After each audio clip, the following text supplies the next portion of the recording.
Assalamualaikum warahmatullahi wabarakatuh. Halo semuanya, kami dari kelompok 6 kelas A Statistika akan menjelaskan materi tentang analisis regresi.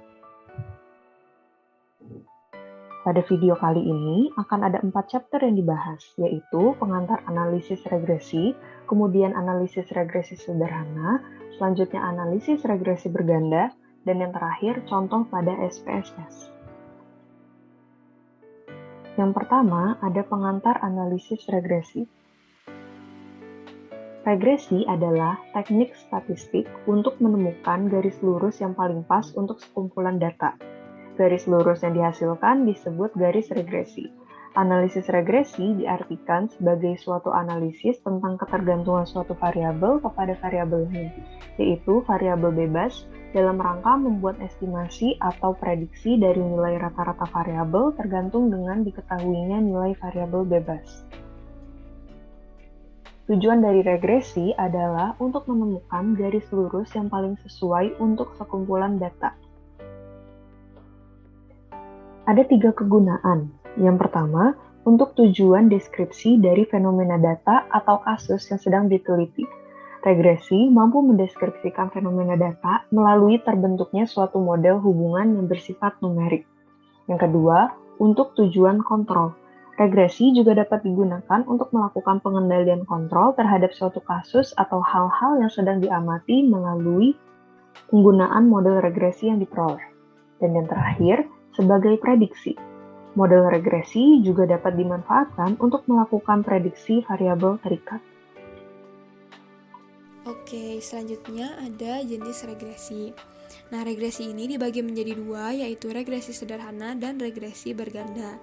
Kedua jenis regresi ini dapat berbentuk linear dan non-linear. Bentuk linear sendiri memiliki ciri di mana hasil titik-titik pada plotnya terlihat seperti garis lurus. Sedangkan pada non-linear memiliki ciri di mana hasil titik-titik pada plotnya membentuk parabolik. Namun, pada semester ini kita hanya mempelajari bentuk linearnya saja. Selanjutnya, apa sih yang diregresikan? Nah, yang diregresikan ini adalah beberapa variabel. Nah, pada proses regresi, variabel ini dibagi menjadi 2, yaitu ada variabel bebas atau independent variable, yaitu variabel yang menjadi penyebab adanya perubahan pada dependent variable. Nah, biasanya pada regresi, variabel bebas ini terdapat pada sumbu X. Lalu ada variabel terikat atau dependent variable.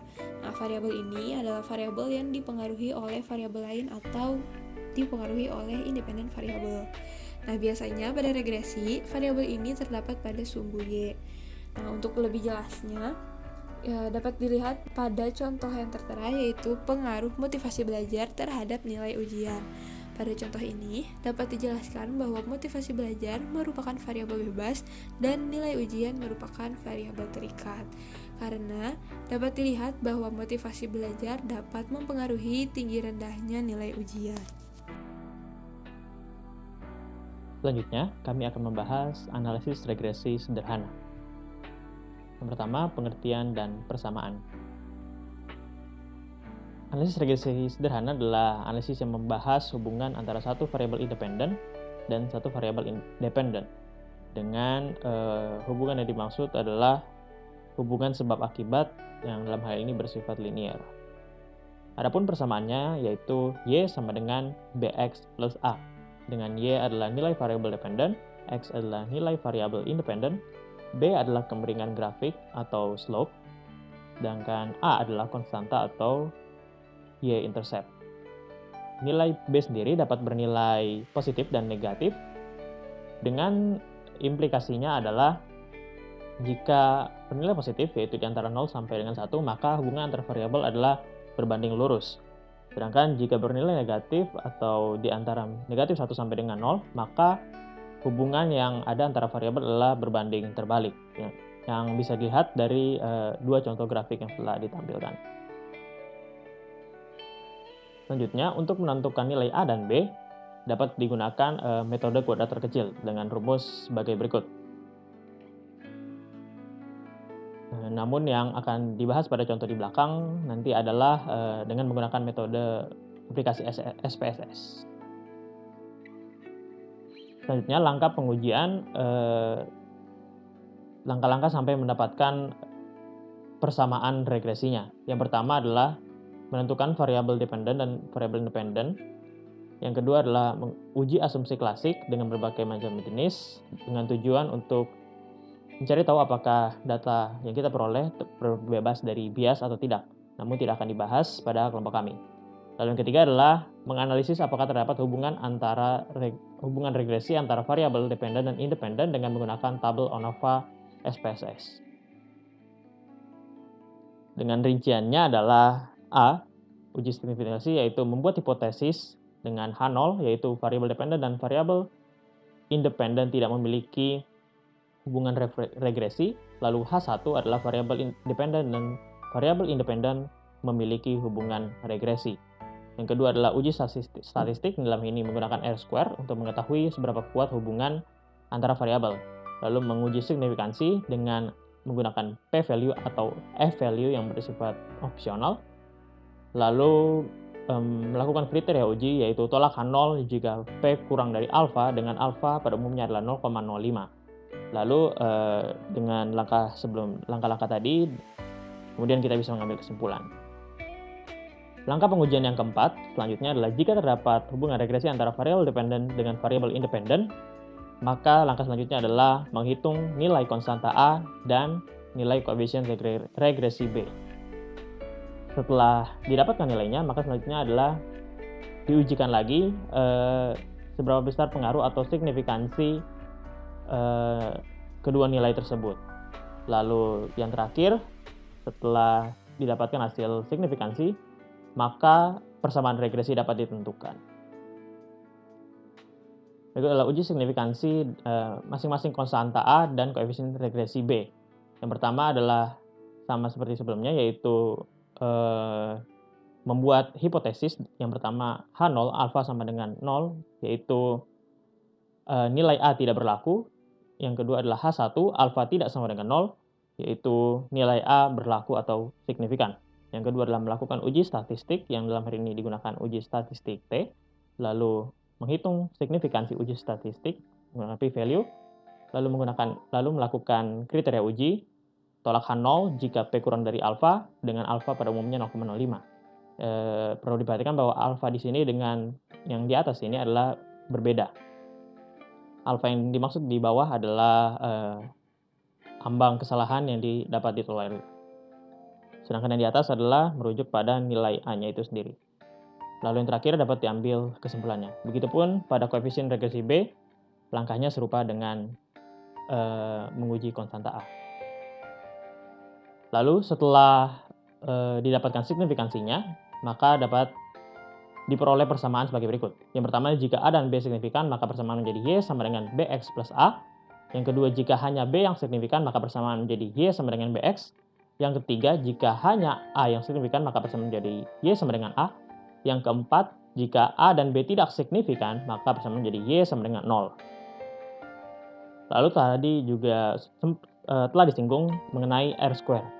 R-square ini berfungsi sebagai memprediksi dan melihat seberapa besar kontribusi pengaruh yang diberikan oleh variabel X atau independen secara simultan terhadap variabel Y atau dependen.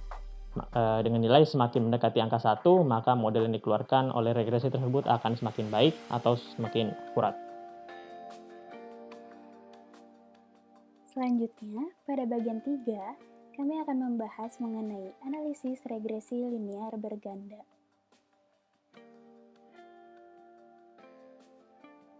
Analisis regresi berganda merupakan pengembangan dari analisis regresi linear sederhana, di mana terdapat lebih dari satu variabel independen X.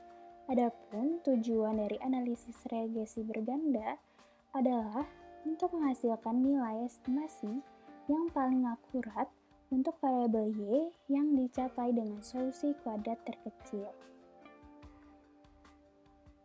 Berbeda dengan analisis regresi tunggal yang hanya memiliki satu variabel independen, analisis regresi berganda memiliki lebih dari satu variabel independen. Persamaan untuk analisis regresi berganda adalah Y sama dengan beta 1 dikali X1 ditambah beta 2 dikali X2 ditambah A, di mana Y merupakan nilai yang diramalkan atau diprediksi, A adalah konstanta atau Y-intercept, beta 1 adalah koefisien arah regresi untuk X1, X1 adalah variabel bebas X1, B2 adalah koefisien arah regresi untuk X2, dan X2 merupakan variabel bebas X2. R-square atau koefisien determinasi memiliki fungsi untuk memprediksi dan melihat seberapa besar kontribusi pengaruh yang diberikan variabel X atau independent variable secara simultan terhadap variabel Y atau dependent variable. Semakin mendekati angka 1, maka model yang dikeluarkan oleh regresi tersebut pun akan semakin baik. Langkah pertama yang dilakukan dalam pengujian adalah menganalisis apakah terdapat hubungan regresi antara variabel dependent dengan variabel independent dengan menggunakan atau memaknakan tabel ANOVA. Uji signifikansi pertama, H0 tidak terdapat hubungan regresi antara variabel dependent dengan variabel independent. H1 terdapat hubungan regresi antara variabel dependent dengan variabel independent. Adapun kriteria uji yaitu tolak H0 jika P lebih kecil dari alfa. Jika terdapat hubungan regresi antara variabel dependent dengan variabel independent, maka langkah kedua yang harus dilakukan adalah menguji besarnya pengaruh masing-masing koefisien variabel independent terhadap variabel dependent dengan melihat tabel koefisien. Uji koefisien menggunakan uji T. Yang pertama adalah melakukan pengujian koefisien intercept.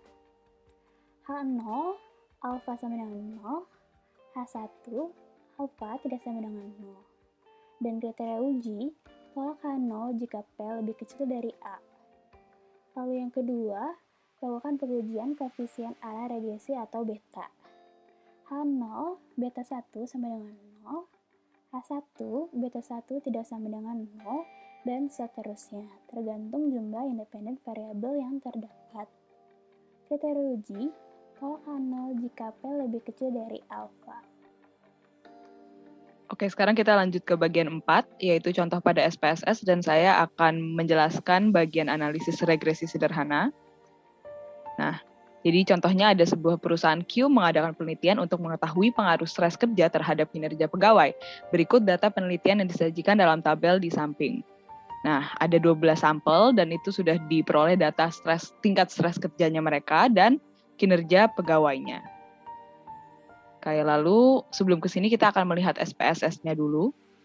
Oke, kita udah masuk ke SPSS dan langkah pertamanya tentunya adalah untuk menginput datanya, lalu kita ke analyze, terus kita ke regression, terus pencet linear.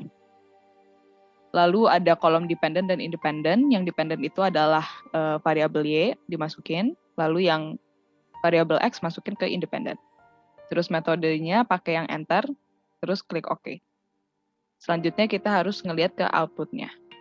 Oke, bisa kita lihat bahwa output yang keluar ada 4 tabel. Yang pertama adalah tabel variables entered atau removed. Terus ada model summary, terus ada tabel ANOVA, dan tabel koefisien. Tapi yang kita tekankan adalah pada tabel ANOVA dan tabel koefisien. Selanjutnya kita akan lanjut di G slide. Oke, jadi sekarang kita akan fokus ke tabel ANOVA-nya, yaitu kita dapat memperoleh nilai F-nya yaitu 19,520 sama nilai signifikansinya yaitu 0,001. Oke, sekarang langkahnya adalah menentukan variabel dependent sama independent. Sudah tadi ya, variabel Y-nya adalah kinerja pegawai dan variabel X-nya adalah stres kerja. Lalu yang kedua adalah uji asumsi klasik yang seperti uji data interval atau rasio, terus uji linearitas dan sebagainya. Tapi kita anggap saja sudah diuji dan sudah memenuhi syarat asumsi. Dan mengenai asumsi ini nanti akan dibahas oleh kelompok lain. Oke, selanjutnya kita menganalisis apakah terdapat hubungan regresi antara stres kerja dan kinerja pegawai dengan menggunakan tabel ANOVA tersebut.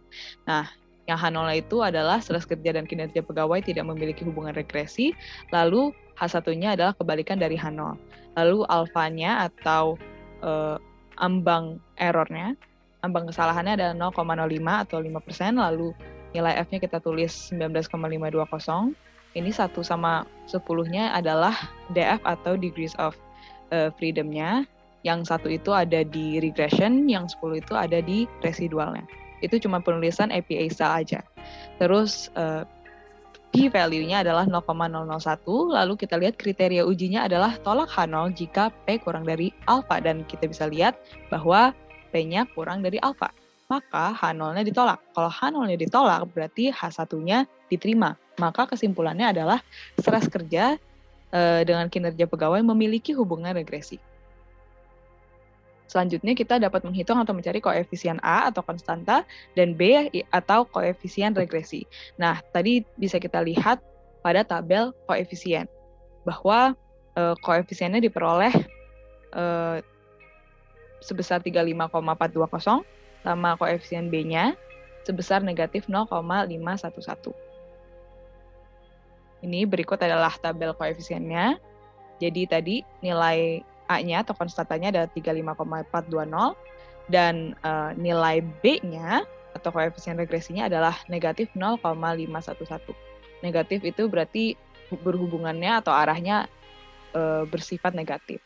Dan kita bisa juga ngelihat nilai T-nya, kalau yang dari A itu 13,538 dan dari nilai B, nilai T-nya adalah minus 4,418. Dan nilai signifikansinya atau p-value-nya kalau yang dari konstantanya itu adalah 0,000, kalau dari nilai B-nya adalah 0,001.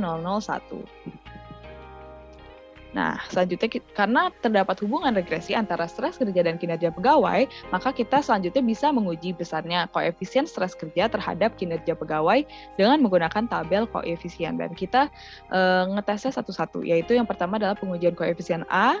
Yang pertama adalah H0 dulu, alfa sama dengan 0, dan H1 alfa tidak sama dengan 0, berarti kebalikan dari H0.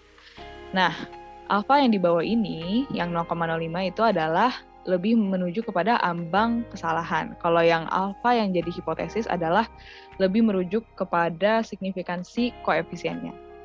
Nah, ini tadi ya, pokoknya ambang kesalahannya itu kita pakainya yang 0,05, lalu nilai T-nya tadi 13,538, P-nya 0,000. Nah, kriteria ujinya sama, tolak H0 jika P kurang dari alfa. Nah, P-nya ini kurang dari alfa yang ini, maka H0-nya ditolak. Kalau H0 ditolak, again, H1 diterima, maka kesimpulannya adalah alfa tidak sama dengan 0. Dalam artian, alfa ini berlaku atau signifikan dan bisa ditaksirkan. Lalu yang kedua adalah pengujian koefisien B, sama seperti A ya, cuman dia nilai T-nya negatif 4,418, lalu P-nya itu 0,001, tapi karena kriteria ujinya sama, dan ternyata hasilnya juga sama bahwa P itu kurang dari alfa, maka H0-nya juga ditolak, dan akhirnya H1-nya diterima, yaitu kesimpulannya adalah beta tidak sama dengan 0. Dalam artian koefisien B ini dia hasilnya signifikan atau berlaku dan bisa ditaksirkan. Oke, dan langkah terakhirnya adalah menentukan persamaan akhir. Maka persamaan regresinya adalah kinerja pegawai sama dengan 35,420 kurang 0,511 dikali stres kerja.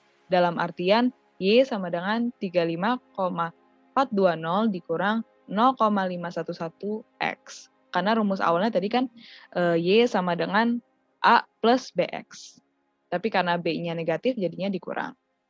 Nah, selanjutnya kita masuk ke contoh soal. Sebuah perguruan tinggi X mengadakan tes untuk mengetahui pengaruh motivasi dan minat terhadap prestasi akademik mahasiswa. Berikut disajikan datanya. Nah, kita langsung masuk ke SPSS. Di sini sudah ada datanya. Langkah pertama, kita klik Analyze, lalu klik Regression, lalu pilih Linear. Lalu di sini kita masukkan dependent variabelnya, kita masukkan prestasi. Kemudian untuk independent variable kita masukkan motivasi dan minat. Lalu jika sudah, kita klik OK, dan outputnya akan terlihat seperti berikut. Selanjutnya, kita akan menggunakan tabel ANOVA untuk menganalisis apakah ada hubungan regresi antara motivasi dan minat dengan prestasi. Hipotesisnya adalah H0, motivasi dan minat tidak memiliki hubungan regresi dengan prestasi, melawan H1, motivasi dan minat memiliki hubungan regresi dengan prestasi. Diketahui alfa sama dengan 0,05.